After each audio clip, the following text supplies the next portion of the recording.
Good morning, beautiful women. I am just going to double check that we are live in the Facebook group.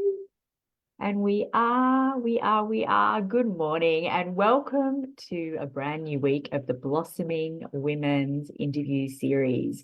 I am so excited to have Meahan Duncan with us this morning, and I'm going to introduce you to Meagan and her story in just a minute. But before we go live, just to set the scene again, this series is all about sharing women's stories. And as I ask questions and as our beautiful guests share their stories, my invitation is to use it like a little bit of a mirror, because our stories are so often so intertwined. They're different, but the same. And when we start to see ourselves in each other's strengths and each other's struggles, this is when the compassion opens up and we all just feel that connection, not so alone. And also the ways that we pull ourselves up and forward out of struggle, out of places of feeling stuck. We can learn so much from each other. So take this moment to just take a deep breath.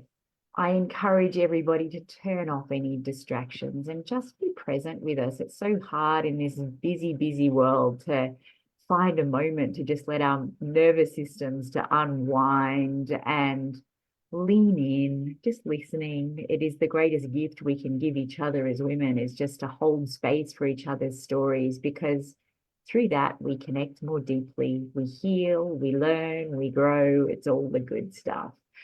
So let me introduce you to today's beautiful guest, Meahan Duncan. Meagan, welcome, and thank you so much for being with us all the way from Colorado on your Sunday evening. I'm truly grateful. Thank you for having me.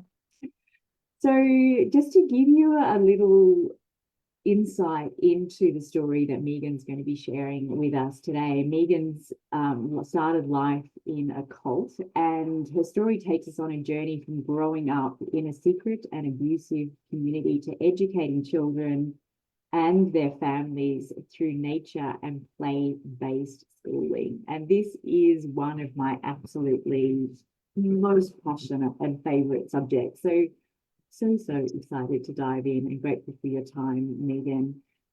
What I would love to do, as I'm doing with each of our guests, is to take everybody back to our early memories. And for a lot of us, that's, some people can remember being truly teeny tiny, but most of us, those memories really start from about 7, 8, 9 in that realm.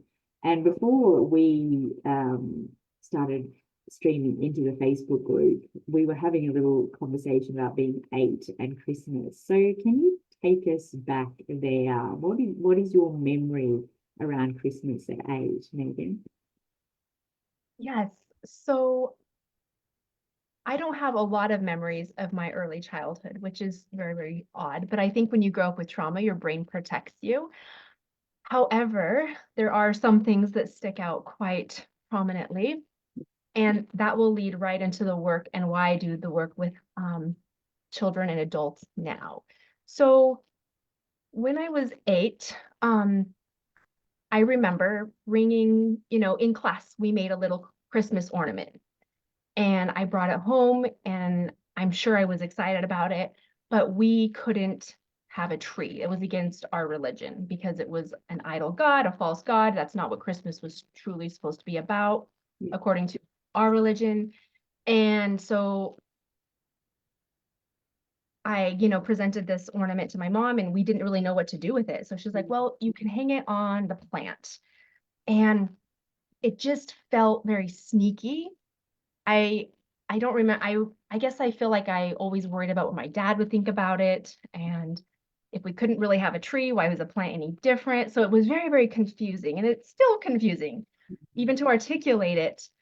Um, and there was a lot of trauma around Christmas. Sometimes we could do presents, sometimes not. Sometimes a tree, most of the time not. And so to this day, I hate Christmas. It brings up just chaos in me. And I'm working on it because if we don't do our own work as adults, it impacts our kids. Yeah. And I know my hatred and loathing of Christmas is impacting my kids, and that's not fair. So I'm trying to work on it because they don't deserve my stuff around Christmas, just as I didn't deserve my parents' stuff around Christmas. And so that, yeah, that really started that memory around Christmas, and that trauma did start at 8 that Yeah. I can remember. Yeah. I think for most of us, these sort of significant, whether it's birthdays or Christmases or Easter, or depending on the families and the environment that we've grown up in, so often these are pivotal times that bring out these kind of triggers. And I know Christmas has always been really challenging for me as well, and growing up in an environment where there was so much pressure to get things right, and it's all about what it looked like. And now one of the things that I talk about with my clients quite a lot, it is what it is, not what it looks like. We get so hung up on it having to look a certain way. So I think for most of us, if we can make these, like birthdays, and set our own, there's not a rule book that it has to look this way. You've got to eat a hot meal at lunchtime, and you've got to have this for dinner, and it's got to be this many presents, and, there's got to be stockings, and, like, if we can just relax on all that stuff and write our own rule books about how we get to celebrate birthdays and Christmases and Easter and whatever the occasion is.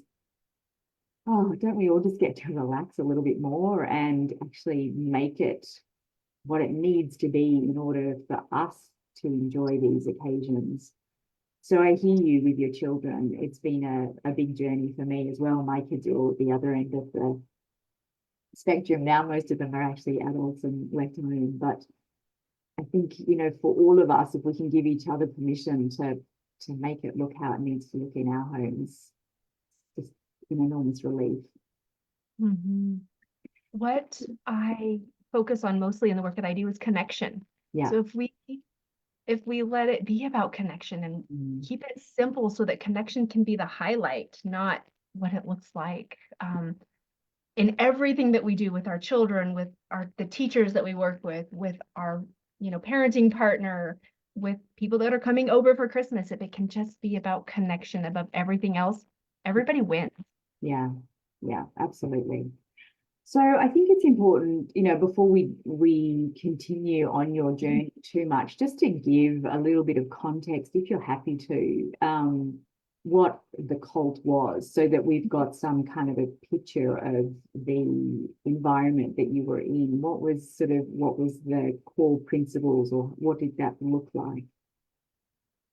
So it was very patriarchal. The men ruled all. What they said was law, Yeah. essentially. Women had very little power.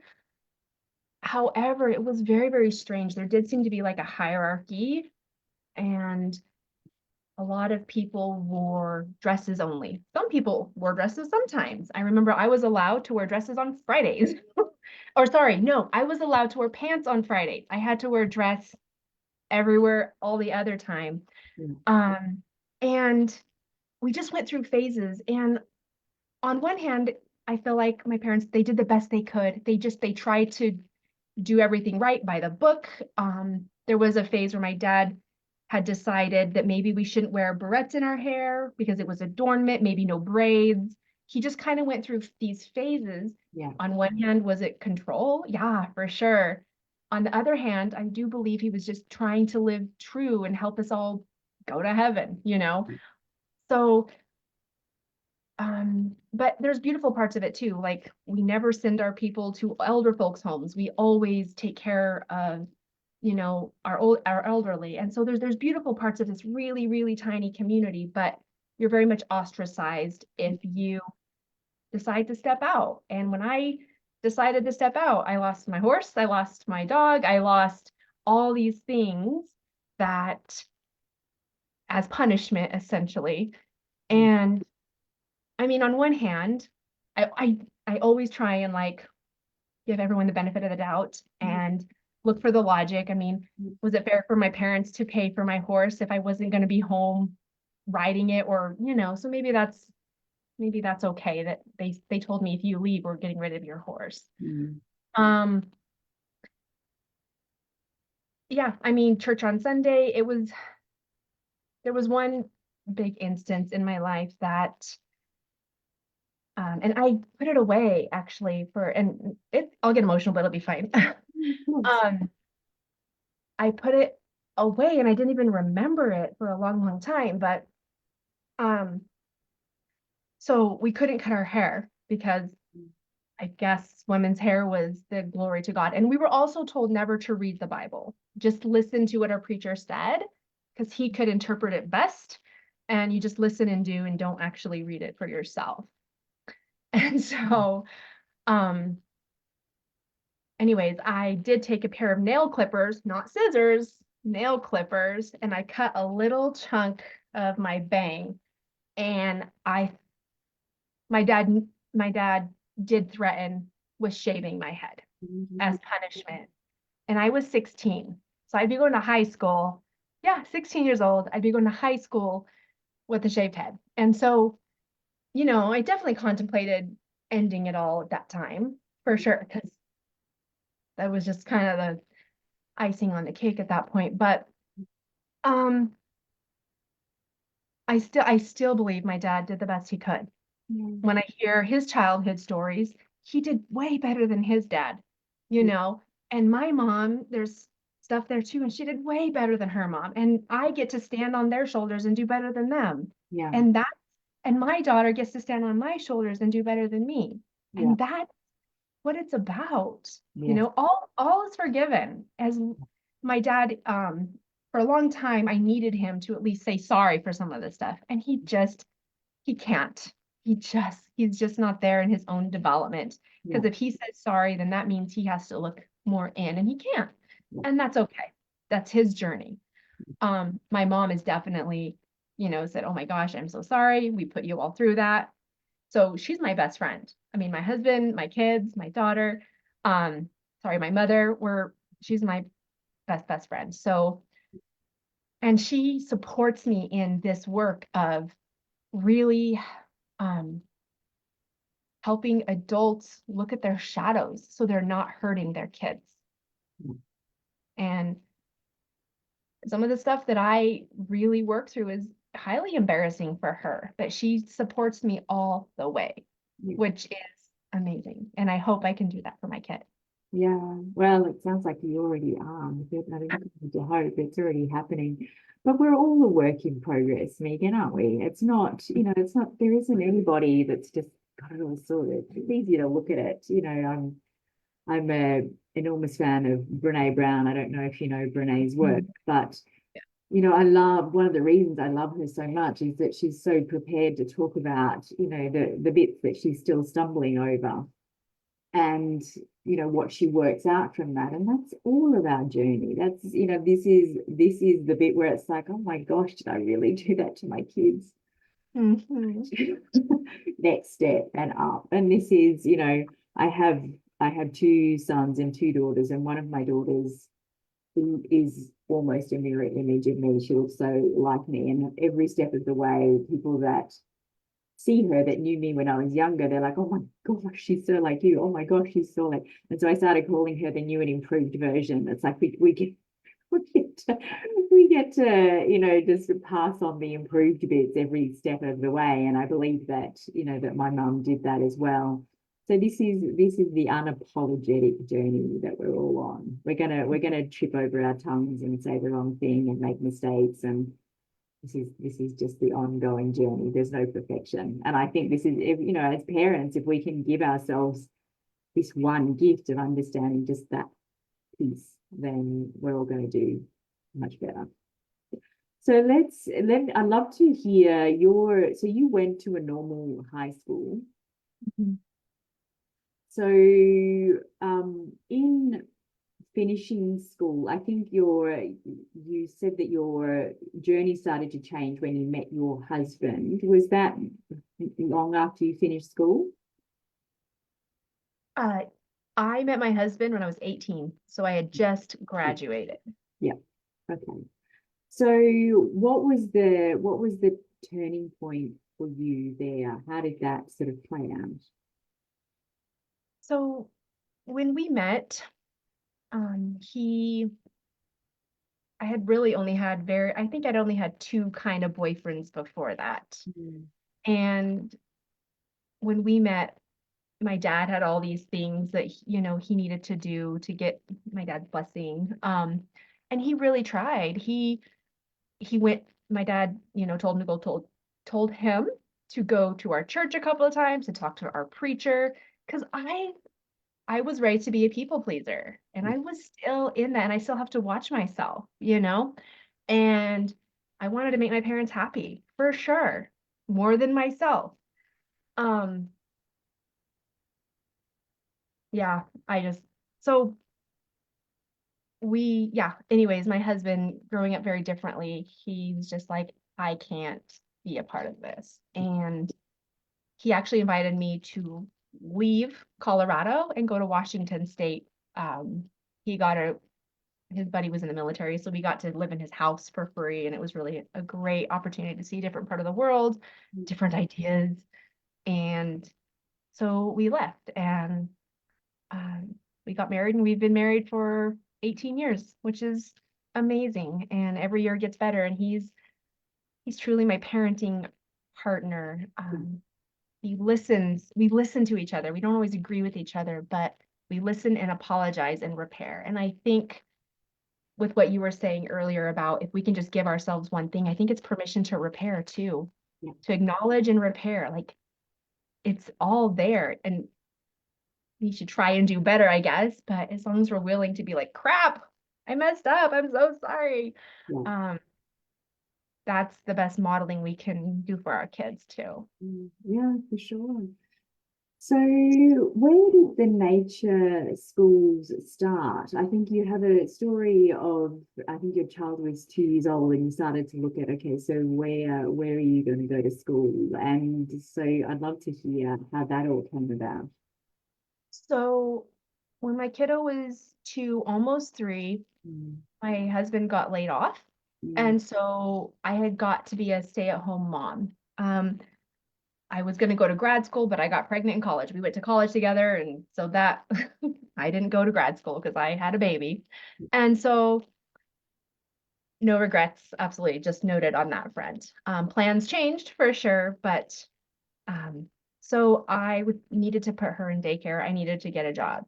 And looking around at childcares and daycares, I was like, what is going on? And I mean, I had a background in speech therapy, so I knew about child development a little bit, and I did a little bit of early intervention, but the homes and the centers that I went to, I just didn't feel good about. So I just opened my own. I knew I could do better. And lo and behold, some things I never repeated of the centers, but if we don't actively do our work, we repeat patterns that we swore we would never do. And sure enough, I had these kiddos and my kiddo, and frustrations were too high. And I'm like, what is going on? So, doing some of my own work, my own shadow work, and then learning about nature-based and emergent curriculum where the children are the curriculum. I can let go of control mm, and let the children's curiosity over a ladybug take us on this journey to questioning whether space had a smell. mm, And it does, according to our research with these little 3 and 4-year-olds, space astronauts tell us space has a smell. mm, And we just had the coolest experience together. And I learned that it wasn't about them needing to listen to me. It was us hearing each other and becoming a team. mm, And that there's always a reason behind any behavior, mine and theirs. So really getting good at um, checking myself and just inviting the kids to think about where their actions are coming from. And mm. it was hard. It was definitely a hard time um, having a preschool in my home, but it was amazing. It was definitely the most I've had a lot of growing experiences. I'm a foster mom. That is whew, wow. That's a whole nother journey, but that was amazing. I recommend everybody go for it. When you have to like really think about 2 steps ahead of every action that you do, it changes you. Yeah, yeah. It's very difficult to let go of the mainstream way of doing things. When there's, whether it's in medicines, whether it's in education, whether it's in politics, whether it's in, like I think in the political system at the moment, particularly in the US, there's all sorts of sort of boundaries being stretched and broken, which I actually think isn't a great thing. And I wish we could see more of that in Australia. But it's, like there's these old, yes, patriarchal ways that all these different systems are being set up. It's like, don't question the medical professional. If they say this is the way to go, don't question it. Just pop your opinions away and just follow the dictatorial way of doing things. And I think that my observation is that the education system has been very much like that as well. But it's got to change. All these systems have got to change, but it's not easy. It's not easy. My children went to an alternative science school, and there was so much around me of concern that I wasn't doing things the way that everybody else did it. And so it felt like we were always on the outside, but there was just something in me that wouldn't let me conform. I think it's been the story of my life. Every time there's a rule that I'm supposed to conform to, somehow I want to butt against it. And I think we're all here with some kind of purpose, and this is my purpose, is always to question these boundaries and these rules.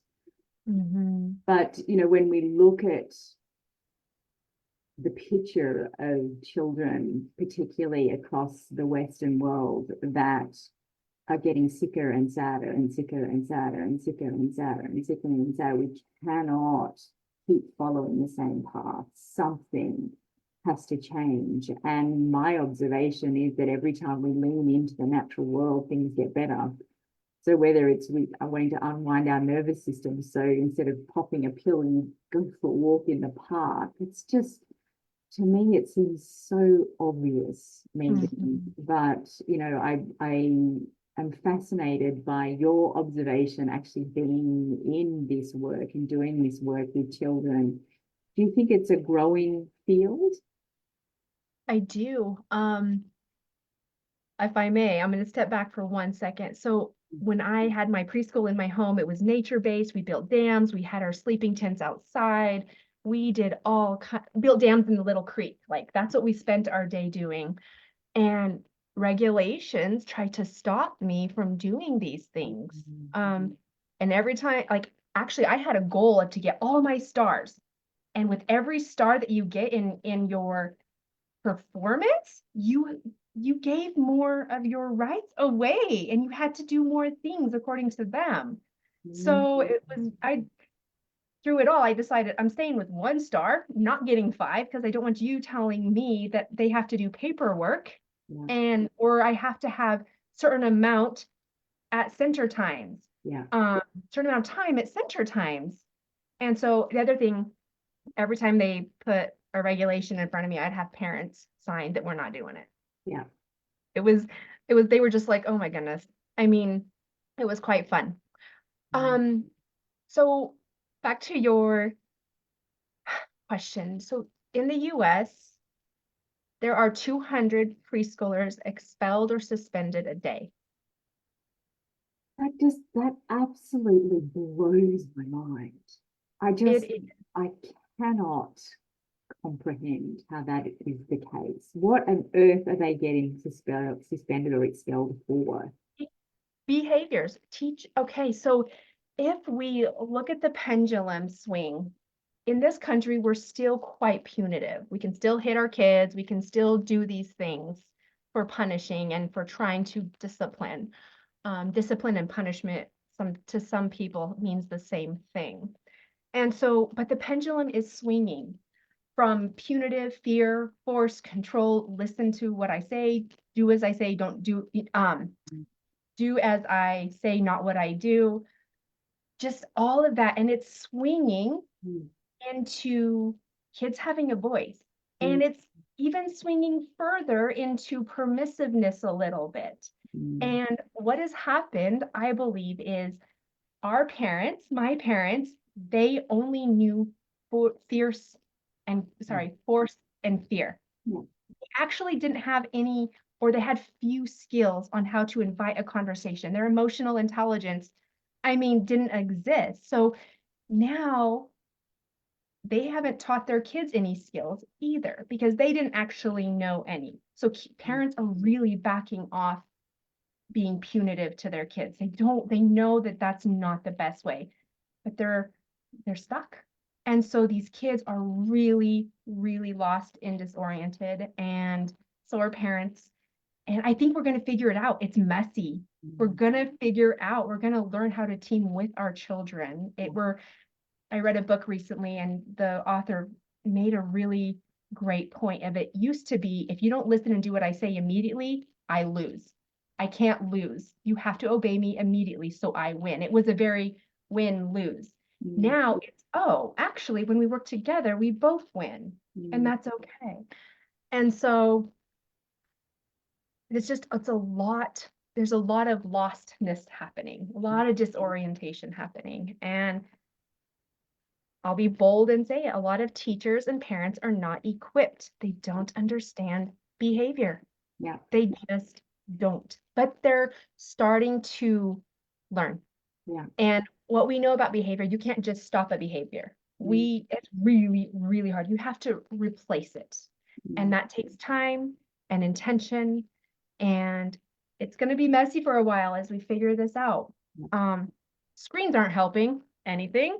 That's a whole other conversation, I think. But yes, 200 preschoolers a day. And they're coming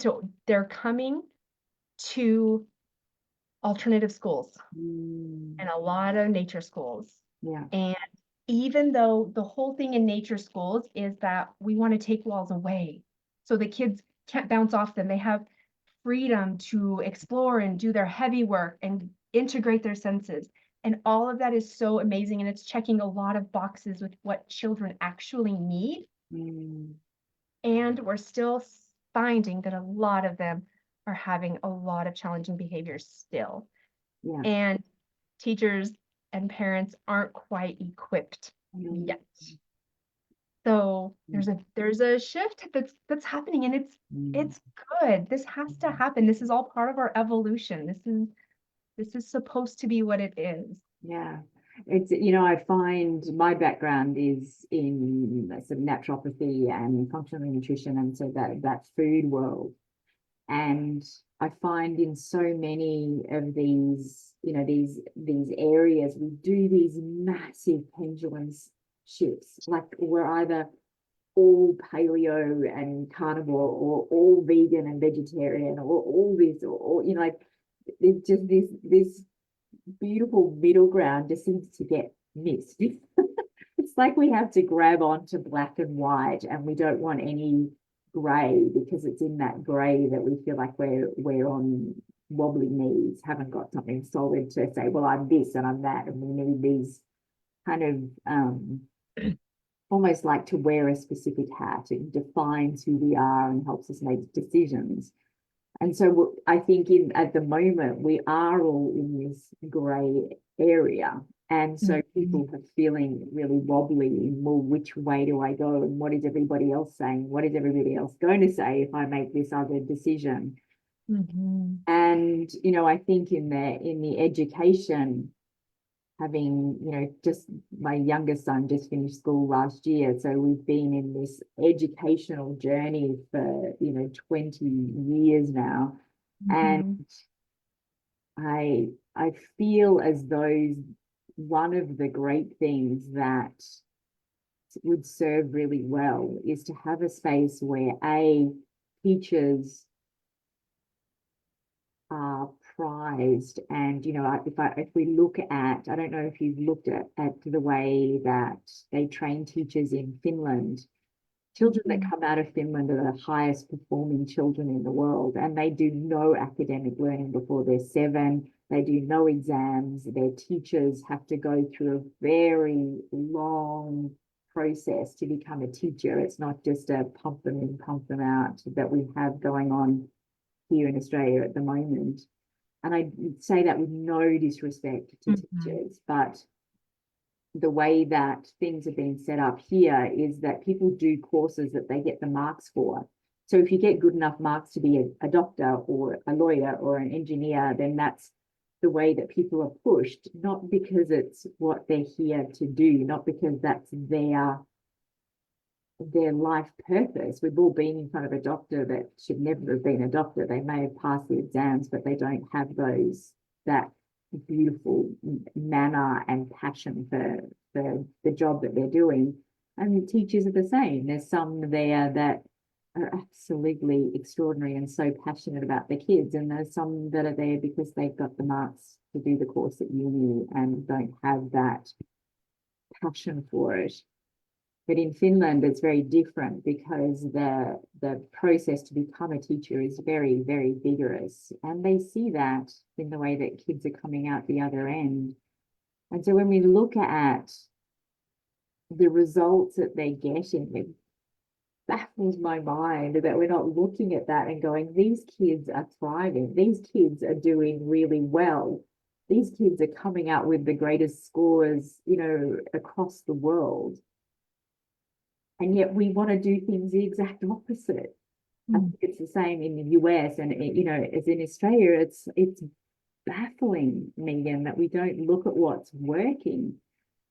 We know that children thrive when you allow them to play in nature, and yet we want to pluck them out of nature and never allow them to get their hands in the dirt or play with animals because it's going to, I've gone on a rant, but I'm so passionate about this subject and the work that you're doing with kids.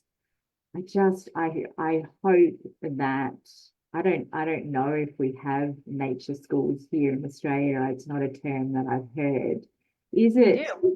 We do? Yes, you do. And so what I do actually is I coach nature school teams to better understand behavior so they can meet children and help reshape the children's behavior and their parents. We're trying to get parents and teachers all on the same page to really bring the founders of the school's mission to life and help parents, if they're interested, which many are, they really, really are, in learning the skills necessary to not knee-jerk react, but to notice and to highlight children's goodness. And my favorite motto is, when children do good, they feel good. When they feel good, they do good. So where are we planting opportunities in the day, at school, at home, for them to do good, for them to do good things, to contribute so that they feel good? So it feeds it back. That's what we're supposed to be doing. I am certified in positive discipline, and it's all about belonging and significance. And children are being cheated out of that, especially when they're overscheduled, when they're controlled too much, under too much adult observation. They have no opportunities to do well. And it's just an interesting, and my daughter went to a school. She now also goes to a Steiner school, a Waldorf school, but she did go to a charter school. They had the best marks. They were A+ rating. Actually, I think they were B+ rating. Their playground was an asphalt parking lot. It was horrendous. And I would walk in there and the level of control was baffling. I'm like, what is, these are not, where is the children? Why aren't they priority? And I learned at that point, okay, no marks at a school, no ratings will ever come before my child. And so now she goes to a Waldorf school. They take things a little bit slower. They have a huge, huge garden. They have a forest beyond the fence that they get to go to. They build fires. They whittle with knives. It's amazing, amazing. And but kids are also struggling there. Mm. It really is, because kids are getting plucked out of the typical education system that's not able to serve them well, and they're being put in these alternative schools, and the behaviors are still present. Many of the behaviors are still present because kids, they don't have confidence that they can solve their own problems, and so many other things. But I think, again, we're figuring it out. We really, really are. It is shifting, and it's going to be messy for a while. But as we look through our human history, it's been messy. There's been messy, messy times, and this is just a messy time. It's a messy time. It is. It is. And I think that we so often miss that it's never just one thing. There's always all the pieces of the puzzle that have to go together. And so we can immerse children in this beautiful learning environment, but then if they go home and they're eating a highly processed diet that plays with their ability to concentrate, and then they're tuned into screens and they're not getting enough sleep, and they're living on soda instead of drinking water, and not exercising, and like there's all these pieces of the puzzle. We can't just do one thing. That's like pouring hail in but never moving your body or getting yourself under the sun, or I actually don't like hail, but but it is that, like it's this is the pendulum swing that I'm talking about, is that we seem to grab hold of one thing. This is going to be the answer, so we sit them in an alternative school, but when they walk out of the gate, nothing they're doing is serving what's going on inside the school, or vice versa.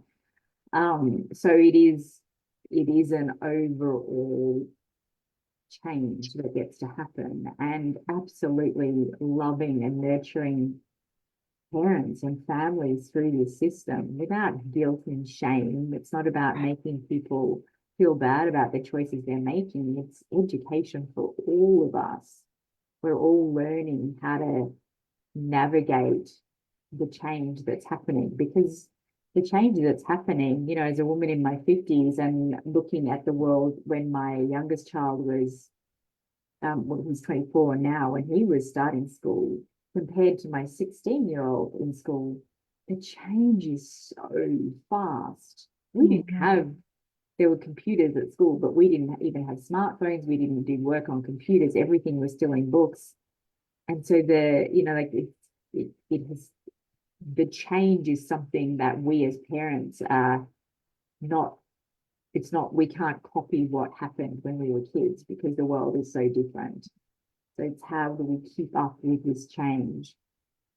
So how do you think about and talk to parents about supporting their kids outside of what you're doing inside the nature schools? So my parenting program really is all about get your kids into the kitchen with you. Tell the schools, okay, unofficially, don't do this if so you don't have to do this, but I don't allow homework in my home. Yep. No way. Yep. No way. When my kid gets home, we are connecting, we are communicating, we are cooking, we're doing contributions, Yep. we are a family. Yes. And what I love about the kitchen and connecting in the kitchen, and that's what my program's actually called, Connecting in the Kitchen. It's not about the food. It's about us being able to regulate ourselves and know when that child rips that bag open, it's an opportunity. Bag of chocolate chips open and chocolate chips go everywhere, or the yolk drops and the egg drops and they're opportunities. And that's when we can be like, oh, those eggs can be slippery. What can I get to help you? Yeah. What do you think you should do to help to clean this up? Yeah. And what do you need next time so that this might not happen? And mistakes happen, and that's how we learn. Yeah. And I recognize fully that we all can't get our kids in the kitchen every night, and that's not what it's about, but it's really about finding time, making sure you're regulated. And what I love is you can start out with bringing your kiddo into the kitchen 1 minute for one task. That's it. Hey, buddy, can you come in and cut the cheese? Kids love that because it's funny, right? And let him be done when he's done. Let him know that being with you is safe and fun. There's not a lot of expectations. He can't get it wrong. Yeah. And next time you say, hey, could you cut the cheese and break that broccoli? And you're building skills, you're building confidence and competence. And then he's going to be asking, hey, Mom, can I stir the, and you've built this beautiful bond, and you're building skills over time so that when you say, hey, buddy, can you go take out the trash? He has confidence in listening and complying with contributing to the family. And it starts with making cookies. I fully believe. And so that's how I help the parenting piece. If your kids go to a nature school, that piece gets to be checked. Yeah, go for, nature walks with your kids and weekends and stuff, which is amazing. And hopefully they're not overscheduled so that can't happen. Their behavior will tell you if they are overscheduled. Listen to the children. They are screaming for help, and start taking things, extra things away, and just get centered in nature and in the kitchen.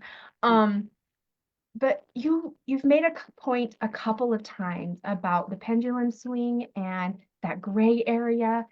And I think what that comes down to also is our ability to listen to ourselves and our ability to, and when we listen to it, and I'm just learning this, y'all, like I have been a fish out of water for a very long time, and I'm finally learning to listen. And when we know ourselves and when we listen to ourselves, we can cope with things. And so we've got so many disoriented kids doing crazy things, and they don't understand what's going on inside. They don't know how to listen, and they have no coping skills. And their parents didn't really either, but their parents got to go outside unsupervised. They got to get out. And now our kids are stuck. We think they're more safe than ever, but they're not. And so kids need unsupervised time. They need to be able to make mistakes, and they need to be able to do well on their own. When we tell them what to do, we take their power away, and they can't do well on their own every time. So on that note, kids get told what to do 500 to 1,000 times a day. So there's times when we need to tell our kids what to do, but we need to save those for when we really need to tell them what to do. Every other time we can phrase it where we're inviting their voice and they're a part of the conversation. Hey, buddy, it's dinner's in 5 minutes. I see that you're playing video games and I know that you're loving it. Are you winning? Okay. Are you going to be done in like 5 minutes or 2 minutes? And then you just dance around this respectful transition, and kids are so much more willing to be a part of the to contribute to the cooperation. And just helping our kids understand their feelings. Half of my program for my nature schools is emotional intelligence. We play games, we do things to help kids tap into what they're feeling. Because when we understand what we're feeling, we can realize that it's not forever and we can get out of it. It's just a moment. What we love to say is, your emotions are leaves on a tree, and they wiggle, and they're just there, and they don't have to mean really anything, and they can be super, super wiggly, or very, very calm.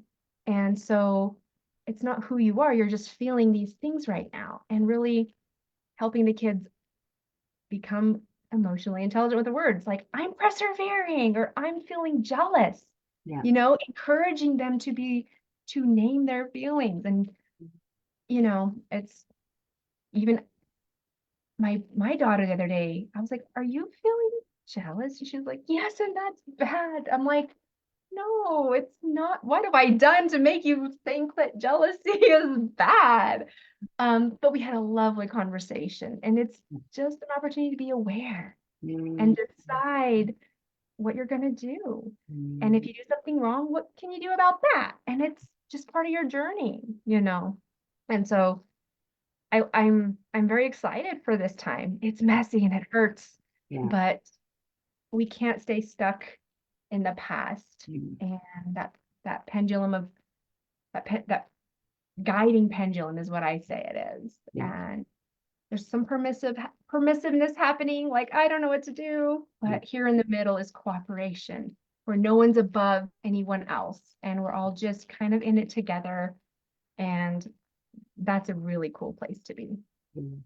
I think emotional intelligence is part of the swing that we're seeing. Emotional intelligence is going to be more highly prized than intellectual intelligence. This is, we spent a long period of time where intellectual, like what degree you have and that academic learning being the prized thing.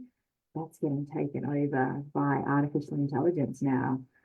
And the prized thing, I believe, what I'm seeing, the thing that is we desperately need more of is the emotional intelligence. And it's really that self-regulation, the personal responsibility, being able to articulate how we're feeling in that beautiful sort of feminine way is going to be the thing that's highly prized. And we see this more and more now in big areas of the corporate world where they're not so interested in the degree you've got. You've got to be able to, that emotional intelligence is really what they're looking for. So this is an interesting swing that we're seeing, absolutely. So equipping our kids with that ability. The other thing that was in my mind as you were talking is, this time to self-reflect and that time to I describe it almost as like a mental obesity. We don't, where we had time to ourselves, time to get out in nature, unsupervised time, children now don't have that. And I say children on a very, a general term, but don't have that time in their heads to just be still. There is no boredom. It's like boredom barely exists anymore because we're so stimulated all the time. The minute you're in your own head, you want to pick up the phone to look at something, or you get in the car and listen to something, or you sit down at night and you watch something, or it's just this mental obesity of kind of constant bombardment of stuff. And there's no stillness, the time to just stare into space and to daydream and be in our imaginations. It's that is the stuff that we're really needing to carve out time for, not only for our kids, but for ourselves as well. Yeah, definitely. You call it mental obesity. That's a great term. I've heard it, buffering. Is what I have called it. And I find myself doing it all, often, way too often. Yeah. And I think it comes back to intuition and listening to ourselves and being okay with not being constantly entertained. Yeah. And we were meant to be, and that's the beautiful thing about nature is it's still, it has a rhythm. And if we can connect back to that, and sometimes it's swirly and messy too, and that's okay. But yeah, as our houses get bigger and bigger, backyards are getting smaller and smaller, and people, are so fearful of things that may or may not be. I mean, I don't want to discount anyone's real fears, but as playgrounds get safer and safer, kids are getting hurt more and more because they're not developing the resilience to get a bump or the strength. But our kids aren't developing grit either. When we keep them, I work with forest schools, and more people are trying to transition into having a nature school. And they're like, Meagan, but it takes so long to get their coats on when in winter. I'm like, that's developing patience.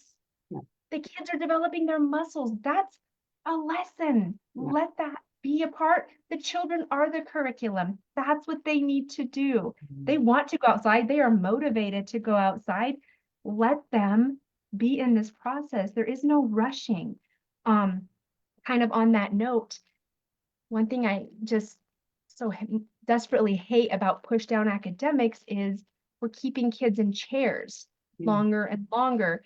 And when they're in chairs, they're not developing opportunities for conflict. And in conflict is where we learn most of that emotional stuff. Because then you can have a guide come in and help these kiddos. Oh, wow, what happened?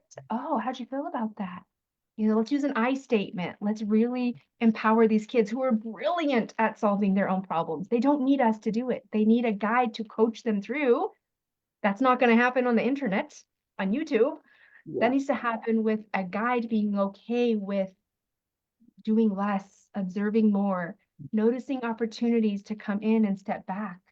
Just like nature, a rhythm.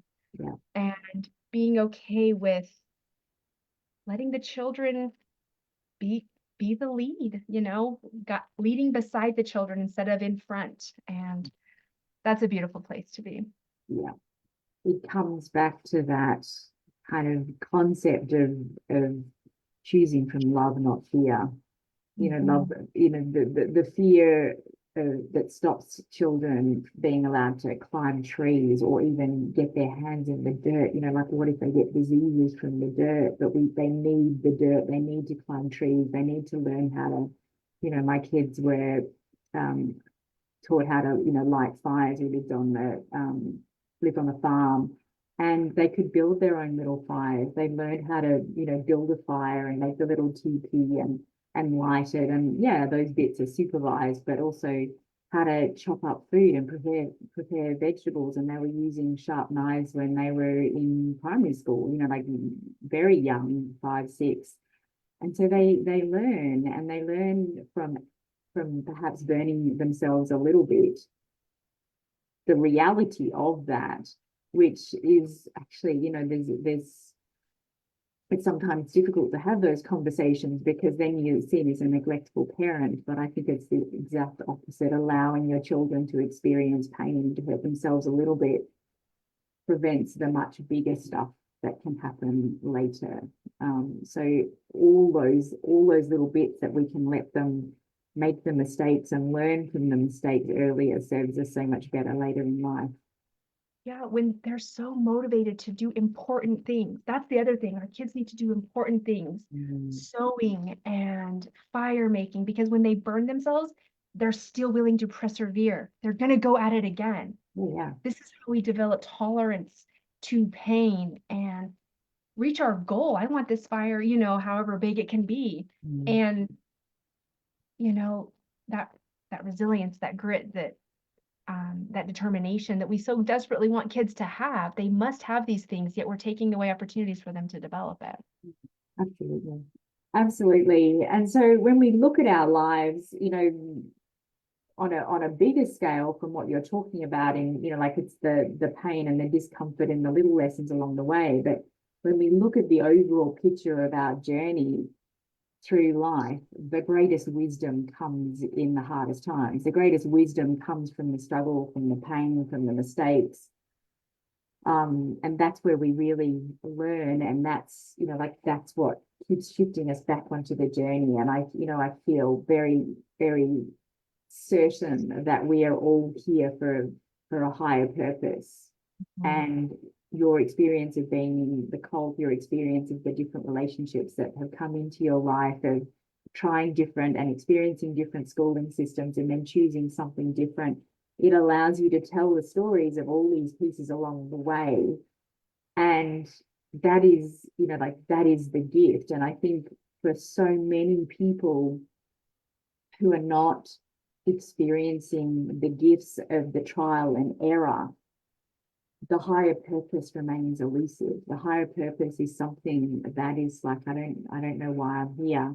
And that is where we start to lean into distraction, and we lose days, weeks, months, years watching Netflix, scrolling on our phones and feeling disconnected from why we're here and the lessons that we're here to pass on. And that's so much of what this story is about, and why I'm so excited to share your story and the journey from where you started to what you're doing now. If you were going to say my higher purpose, the reason I'm here, the reason I've been through everything that I've been through is so that I can you're only at a certain point in your journey, and I know there's so much more to come, but what do you think it is if you had to articulate that now? Do you think you could? You're asking me to explain what I think my higher purpose is? Yeah. I think, I've never thought about it like and articulated it like that. I think for me, I don't know, the word hypocrisy is coming to mind because that is what I lived through so much. Yeah. And so I try my hardest to really watch where I'm being a hypocrite to my children, to my husband, to the parents I work with, the teachers I work with, like, and make highlight of those and repair with those. Yeah.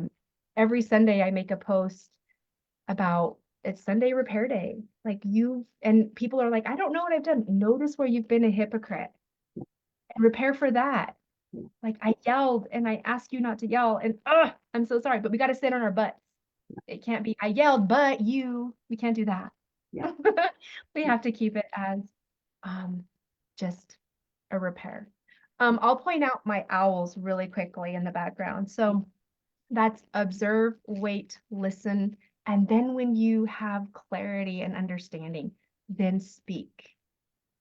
And that's one of our mottos for the schools that I work with, and that's what I practice myself and with the parents I work with, because it just gives us space and time to consider their intention and go in with positive intent. And so anyways, I thought I would just end with that. I think that's a perfect place to wind up. Observe, wait, listen, and then speak. That's beautiful. Thank you so much, Meagan. For people that want to learn more about the work that you do, more about nature schools, where's the best place for them to look? Thank you. My business is called Connected Kids Thrive. And so I have a website and I'm more active on Facebook, so find me there. Or my personal account, you can follow me, Meahan D. Duncan on Facebook there, but Connected Kids Thrive would be the best place. And DM me if you have any questions. Yeah. And I know, like a lot of the women in my audience are at the matriarch stage. A lot of us have raised kids and kids are leaving home, and it's like grandkids is the next phase. Is it a place for the grandmothers as well? Yes, yes, definitely, because my mother is also a grandmother and she's so thankful for these new tools that she can use with my child, my siblings' children. And so she's changing lives and enhancing relationships in that way too. So definitely, any caregivers that we're so happy to support. That's so, I'm fascinated to come and have a look and to learn about the nature schools in Australia. So I'll be excited to check that out. Thank you so much for sharing your story and your wisdom, Meagan. I'm truly grateful for your time, and especially on a Sunday evening. So thank you for being with us. It's been such an honor. Thank you for having me. Bye, everybody. All right. That's it from us today. I will be back with another interview this evening at 6 p.m. Australian Eastern Daylight Time. All right, that's it from me. So much love and bye for now.